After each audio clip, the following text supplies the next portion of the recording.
Roberto Farinati, na sua carta para Benito Mussolini em 3 de agosto de 1938, culpou o cardeal Eugênio Pacelli pelo Papa Pio XI se manifestar contra o manifesto dos cientistas racistas e leis raciais fascistas, lhe escrevendo, abre aspas, o discurso tornou-se mais ácido com acréscimos e referências a declarações anteriores do pontífice da Secretaria de Estado. Fecha aspas. Farinati também trabalhou para Mussolini na tentativa de impedir que o cardeal Pacelli fosse eleito Papa no conclave de 1939, quando publicou um artigo no seu jornal, E o Regime Fascista, em 11 de fevereiro, indicando os nomes dos supostos papáveis. Farinati, no E o Regime Fascista, indicou os cardeais Eugênio Pacelli, Elia Dalla Costa, Francesco Marmas e Máximo Massimi como os favoritos. Nesse artigo mostrou preocupação com a possível eleição de Pacelli, por estar envolvido demais nas escolhas do seu antecessor para poder se distanciar dele. Para a Santa Sé, foi uma clara manobra de influenciar a eleição do próximo Papa. Também na carta de Farinati para Mussolini em 3 de agosto, ele acusa o cardeal Giuseppe Pizzardo de ter inspirado Pio XI a discursar contra o racismo. No seu artigo, Profunda Dissidência entre os Católicos, no E o Regime Fascista, ele ataca novamente o cardeal Pizzardo com clara referência ao seu papel nos discursos do Papa de 28 de julho contra o racismo. Abre aspas. Gostaríamos de conhecer a este respeito o pensamento de Monsenhor Pizzardo, inspirador e manipulador de discursos. Ele, um conhecido popular e um conhecido antifascista, tem aproveitado os últimos dias para se vingar. Mas não nos impressionou, que temos ampla documentação para justificar nossa atitude de católicos sérios, sim a Igreja e o Santo Padre, que, vivendo em andares altos onde a aura é serena, não percebem o que se passa nos andares baixos e não pode julgar se os informantes são sinceros e movidos por nobres intenções. Nunca, digamos nunca, o pontífice deverá assumir a responsabilidade pelo que a ação católica está realizando em outras nações e também na Itália onde, nos quadros dirigentes, estão tantas ovelhas sarmentas do detestável e mais asqueroso Partido Popular. Fecha aspas. Pelo cardeal Ildefonso Schuster, condenar o jornal La Crociata Itálica, do padre Túlio Calcagno, como estranha heresia e leitura perigosa, ele sofrerá ataques quase diários de Farinati no E o Regime Fascista. Farinati se dirigirá ao cardeal Schuster em uma carta aberta na Folha de Cremona demonstrando admiração por aquele que no passado apoiava o fascismo de Mussolini, e agora, ao invés de incitar a oração, renuncia a apoiar a pátria em tempos de necessidade.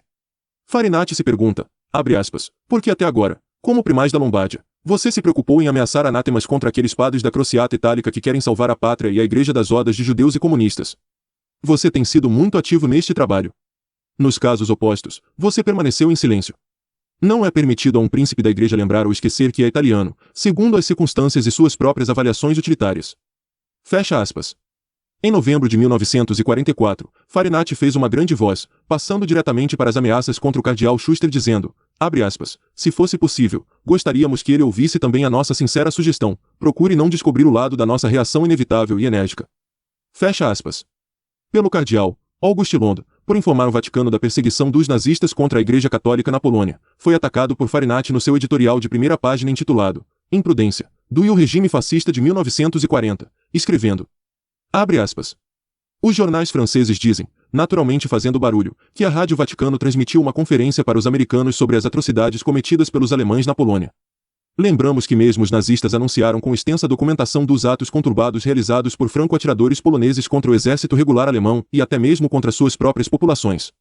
Mas nada disso importa. Não temos dados precisos para refutar uma ou outra tese. Até porque não temos, como no Osservatore Romano, a facilidade de afirmar e negar episódios que chegam por vias suspeitas. Anteontem, o órgão do Vaticano garantiu que o professor Bielobzeski, assassinado pelos alemães, estava mais vivo do que nunca e havia recebido representantes da imprensa para se convencer de sua excelente saúde. Mas os jornais católicos franceses já haviam dedicado longos obituários ao ilustre professor. Ficamos contentes por constatar que quem fornece o material à Rádio Vaticano é o primaz da Polônia, aquele que fugiu para Roma assim que sentiu o cheiro do pó. O que teria sido muito bom calar-se, também porque a Igreja ensina a não fugir e, se necessário, a aumentar o número de seus mártires. Que diferença do heróico e reverenciado cardeal Mercier, que desafiou tudo e todos para ficar perto dos católicos de sua Bélgica.